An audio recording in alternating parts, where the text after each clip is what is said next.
The remains of suspected hazing victim John Matthew Salilig has arrived at his hometown in Zamboanga City.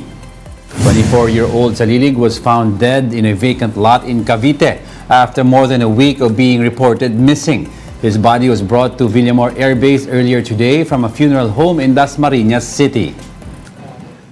6 of the nearly 20 persons of interest identified by the Binyan PNP have been arrested. One of them is the alleged leader of the group named Kim Patrick Benitez or Tung Cheng Teng Jr.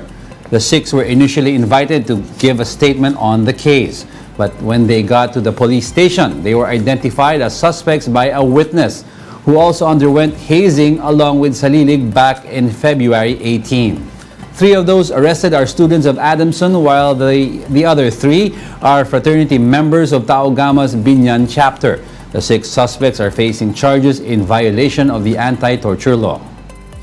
Kasi na meron po siyang 30-second massacre, belt whipping, and candling.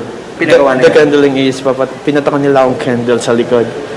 Inukit nila yung logo ng fraternity sa likod ko. Okay. And the belt whipping is, tinanggal nila yung mga pinatak na candle sa likod ko gamit yung belt. Pinapalo nila ako. 30 seconds? 30 seconds na bibilangin ko para matanggal yung candling sa likod.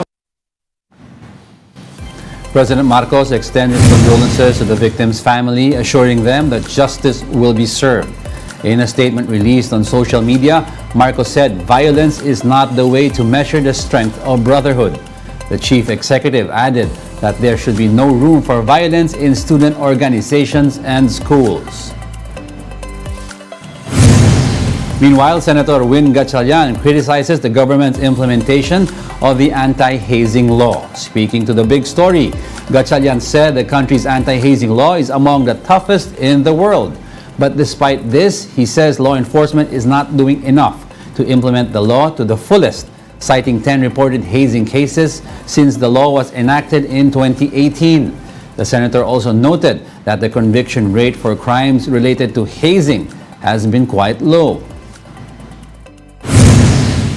The law is already tough, it's comprehensive, but if you don't implement the law, nobody will respect government.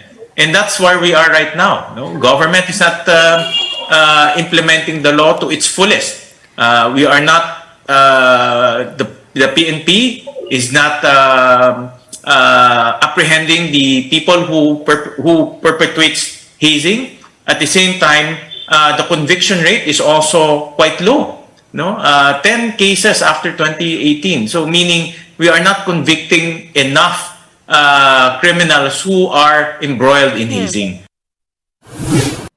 John Matthew's father, Geoffrey Salilig, says his son did not mention any bad blood with his fellow fraternity members.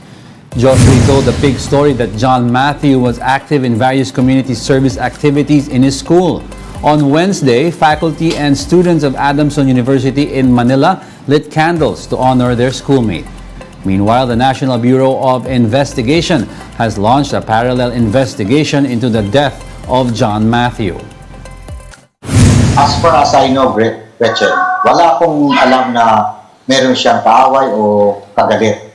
If you really had to look back at my son, isa siyang mabait, palabiro, matulungin, at mahilig mag-volunteer sa kahit anong mga activities, not only in dito sa way back fraternity nila dito sa Zamboanga, but also in schools.